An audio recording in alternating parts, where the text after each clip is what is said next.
Okay, you might be thinking, lobster meatloaf? What a waste.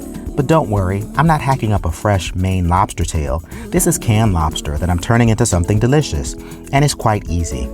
First, open the cans of lobster and drain them.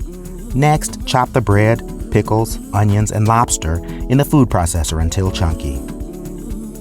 Now add the rest of the ingredients, the mustard, milk, egg, chopped tarragon, melted butter, and spices, and combine it all together. Place all of the ingredients into a lined mold, such as a loaf pan or tureen.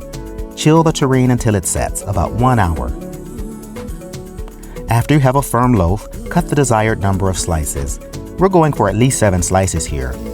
Preheat your skillet just until you see some smoke. I always use cast iron, but steel works too.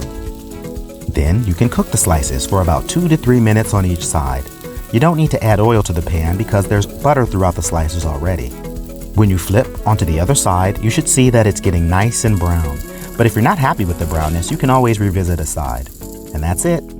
Serve the scrapple hot out of the pan. You can also serve it as a main dish for breakfast. Just add a fried egg and some fried potatoes. Or put a slice on top of an English muffin with egg, spinach, and hollandaise. Or even cut the slice into strips, pop them into a tortilla, and cover it with your favorite salsa, sour cream, and cilantro. It's really quite a versatile dish.